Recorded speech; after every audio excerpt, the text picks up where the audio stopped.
पिछले दिन हुई कैबिनेट की मीटिंग में बजट सत्र की तारीखों को लेकर चर्चा हुई और 20 फरवरी से हरियाणा विधानसभा का बजट सत्र शुरू होगा।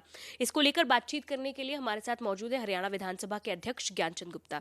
सर, बजट सत्र जो है उसकी तारीखों का ऐलान कल कैबिनेट के बाद हुआ है।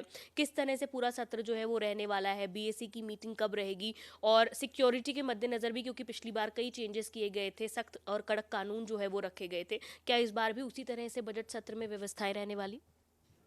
देखिए साक्षी जी, कल ही जो मंत्रिमंडल की बैठक के अंदर जो सदन बुलाने का निर्णय हुआ वो 20 फरवरी से जो विधानसभा का सत्र रहेगा। बजट सत्र है इसलिए लंबा चलेगा। इस 20 तारीख को जो राज्यपाल का अभिभाषण रहेगा, राज्यपाल जी के भाषण के बाद 2 दिन उसके ऊपर चर्चा होगी और उसके पश्चात 23 फरवरी को आदरणीय मुख्यमंत्री जो वित्त मंत्री भी हैं वो बजट प्रस्तुत करेंगे और उसके पश्चात जो एक सप्ताह का जो वेकेशन है या जो वेकेशन पीरियड इसको कहेंगे कि एक सप्ताह की जो सेशन है वो नहीं होगा। उसके अंदर जो हमारी स्टैंडिंग कमेटीज़ बनाई हुई हैं वो कमेटीज़ जो बजट प्रपोजल्स हैं उनके ऊपर अधिकारियों के साथ बैठ कर के चर्चा करेंगे और उनके जो भी सुझाव होंगे या जो उनकी रिकमेंडेशंस होंगी उसके ऊपर वो जो रिपोर्ट है वो आदरणीय वित्त मंत्री को वो कमेटियां सौंपेंगी और वो देखने के पश्चात आदरणीय वित्त मंत्री ये निर्णय करेंगे कि क्या कोई प्रपोज़ल एक्सेप्ट करने के लायक है या कोई इसके अंदर अमेंडमेंट करने की ज़रूरत है। तो उनके निर्णय करने के पश्चात वो जो है बजट में चर्चा, बजट के ऊपर 3 दिन चर्चा रहेगी और उसके पश्चात जो है बजट पास किया जाएगा। 2 चरणों में ये सेशन रहेगा। पहले 23 तारीख को बजट पेश होगा, फिर 7 दिन का स्टडी करने के लिए अवकाश होगा और उसके बाद सत्र का दूसरा चरण रहेगा। बीएससी और सिक्योरिटी की व्यवस्था किस तरह से रहेगी सर? बीएससी की मीटिंग ने जो 18 तारीख को रखी है और 16 तारीख को जो है वो सिक्योरिटी की मीटिंग हमने रखी है और मैं समझता हूँ कि जो फाइनल डिसीजन के कितनी देर सत्र चलेगा, कितने दिन तक सत्र चलेगा, उसका निर्णय जो बिजनेस एडवाइजरी कमेटी के अंदर किया जाएगा। जी। वैसे तो सर कल ही इसकी अनाउंसमेंट हुई है, लेकिन क्या अब तक कोई प्रश्न या कोई बड़ा ऐसा कोई बिजनेस, कोई मोशन वगैरह पहुंचा है विधानसभा? अभी अभी जो हैं वो प्रश्न आने शुरू हो गए हैं, प्रस्ताव भी 1-2 आए हैं, लेकिन ये है कि क्योंकि अभी समय है, जो 15 दिन पहले तक हमारे पास ये आना चाहिए, तो 5 तारीख तक हमारे पास प्रश्न या प्रस्ताव आते रहेंगे। तो उसके पश्चात जो भी जितने प्रश्न आएंगे उसके ऊपर समय के अनुसार जो है वो निर्णय करेंगे हम। सर, पिछले सत्र में जो शीतकालीन सत्र था उसमें 2 महम इम्पोर्टेंट कमिटीज़ बनाई गई थी। एक फैक्ट फाइंडिंग कमेटी थी और एक कमेटी स्टेट सॉन्ग के चयन को लेकर थी। उन दोनों के भी जो कमेटियों के फैसले होंगे वो भी इस बार विधानसभा के बजट सत्र में आने हैं। निश्चित तौर पर ये अपेक्षा है कि जो दो कमेटियां, एक तो गीत के चयन को लेकर के कमेटी की थी, चयन बनाई थी हमारे लक्ष्मण यादव जी की अध्यक्षता में। दूसरी एक कमेटी बनाई गई थी जो शिक्षा मंत्री अपने कंवरपाल जी की अध्यक्षता में, जो एक fact finding committee Geeta Bhukkal ji और जो अपने आदरणीय उप मुख्यमंत्री दुष्यंत चौटाला जी के बीच जो वार्तालाप हुआ था। तो इन दोनों कमेटियों की रिपोर्ट इस सत्र में आने की उम्मीद है। जी। सर, वहीं इसी के साथ अगर बात करें कि विधानसभा में, क्योंकि सिक्योरिटी को आपने कहा कि 16 तारीख को मीटिंग होगी, लेकिन जिस तरह से क्या कानून रहने वाले हैं, क्योंकि जिस नीरज शर्मा जो हैं वो इस बार कई, क्योंकि उन्होंने अपना जो चोला है वो एक अलग ही तरह का अवतार जो है वो धारण किया हुआ है और वो कह रहे हैं कि वो इसी तरह विधानसभा में पहुंचेंगे। तो इस तरह के प्रदर्शन या इस तरह के जो आक्रोश है जो विधायक जता रहे हैं, इसके लिए किस तरह के नियम होंगे विधानसभा में?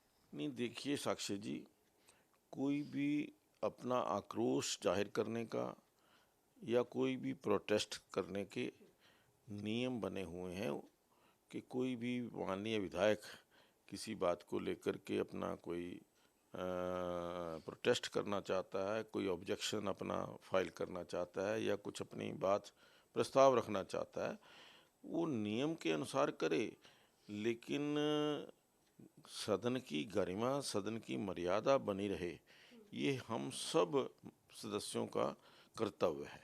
और इस प्रकार से, क्योंकि एक कानून नियम है कि कोई भी माननीय सदस्य कोई भी वहाँ पर डिस्प्ले नहीं कर सकता किसी भी प्रकार से, कोई वहाँ पर हैंडबिल, पैम्फलेट या कोई बैनर वगैरह जो है नहीं दिखा सकता विधान। आम वेशभूषा में ही उन्हें विधानसभा में एंट्री मिलेगी। बिल्कुल, अगर वो प्रॉपर ड्रेस के अंदर, यानी ड्रेस आपकी मर्जी है, कोई मर्जी डालिए, लेकिन ऑब्जेक्शनेबल चीज़ें या एक कोई प्रोटेस्ट शो करते हुए डिफरेंट वे से वो मैं समझता हूँ कि सदन की मर्यादा और गरिमा जो है उससे कम होती है।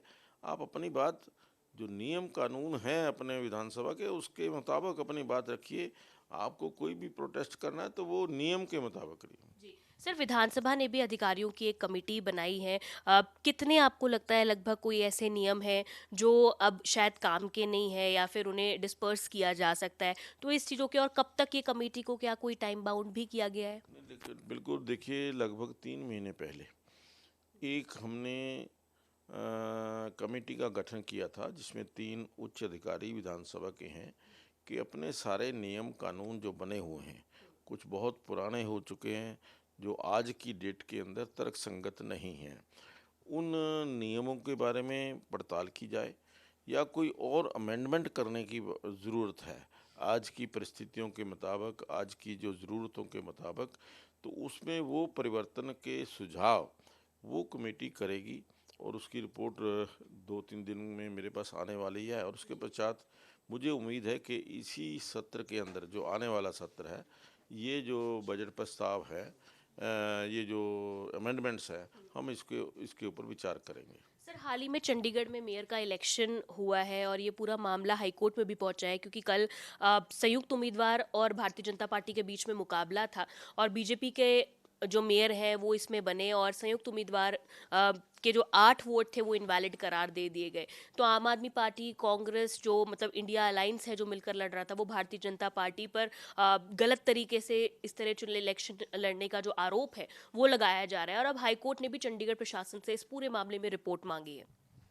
देखिए साक्षी जी, जब कोई भी 2 लोग या 2 पार्टियां चुनाव लड़ते हैं, अक्सर ये देखने में आया है कि चुनाव हारने वाली जो पार्टी है या जो व्यक्ति चुनाव हार जाता है, वो फिर दूसरी व्यक्ति के ऊपर या दूसरी पार्टी के ऊपर तरह तरह के आरोप लगाता है कि इन्होंने इसमें चुनाव में बंगलिंग कर ली, इन्होंने मिसयूज़ ऑफ पावर कर लिया। ये कोई आज पहली बार नहीं लगे इस प्रकार के आरोप प्रत्यारोप। तो जब वो पीछे जब हाथ से मतपत्र डालते थे पेटी में और वो कहते थे जी पेटी बदल दी, वो जो बक्सा बदल दिया, इस प्रकार के आरोप सदियों, जब से ये लोकतंत्र आया उस समय से लगते रहे हैं। तो इस प्रकार के उनके अंदर क्या सत्यता है या क्या नहीं है, तो मैं समझता हूँ कि उसके ऊपर कोई भी कमेंट करना उचित नहीं है। जी सर, बजट सत्र पर ही हम बात कर रहे हैं। मुख्यमंत्री ने भी कहा है कि उन्होंने सभी सदस्यों को, विधायकों को बजट पर अपने सुझाव देने के लिए भी कहा है। क्या आपने भी अपने कोई सुझाव दिए हैं और क्या आप अपेक्षा करते हैं कैसा बजट होना चाहिए, क्योंकि चुनावी वर्ष का बजट है तो उम्मीदें भी लोगों की ज़्यादा हैं? देखिए, उम्मीद, जैसा आपने कहा कि मैंने भी पत्र के माध्यम से आदरणीय मुख्यमंत्री जी को कुछ सुझाव लिखे हैं और उसमें विशेष तौर पर यही निवेदन किया है कि ये जो बजट का सत्र है, इस बजट के अंदर जो प्रस्ताव आने वाले हैं, जो गरीब कल्याण की योजनाएं हैं, जो सबसे ज़्यादा पीड़ित व्यक्ति है, उपेक्षित व्यक्ति है, उसके कल्याण की योजनाएं इस बजट के अंदर ज़्यादा से ज़्यादा आए, ताकि हम गरीब लोगों का जो जीवन स्तर है उसको हम ठीक कर सकें, ऊपर उठा सकें। और कुछ सुझाव मैंने भी दिए हैं कि सरकारी जो व्यय है उसको खर्च कैसे कम किया जाए, क्योंकि बजट तो एक किस्म का आदान प्रदान जो है, व्यय और इनकम, इनकम और एक्सपेंडिचर, ये 2 चीज़ें हैं बजट का मतलब। तो इनकम को और बढ़ाने के उपाय क्या हो सकते हैं, और जो अपना एक्सपेंडिचर है उसको कम करने के कैसे उपाय किए जा सकते हैं, वो सुझाव हमने कुछ दिए हैं। लेकिन माननीय मुख्यमंत्री जी मुझे लगता है कि उनके ऊपर ज़रूर विचार करेंगे जो जो उन्होंने सुझाव मांगे हैं। बहुत शुक्रिया बातचीत करने के लिए सर। तो विधानसभा अध्यक्ष ज्ञानचंद गुप्ता हमसे बातचीत कर रहे थे, जिन्होंने बताया है कि बजट सत्र को लेकर जो बिजनेस है वो भी आना शुरू हो चुका है। वहीं इसी के साथ साथ 16 तारीख को सिक्योरिटी की मीटिंग और 18 तारीख को बीएसए की मीटिंग होगी। कैमरा पर्सन जतिन के साथ साक्षी शर्मा, इंडिया न्यूज हरियाणा, चंडीगढ़।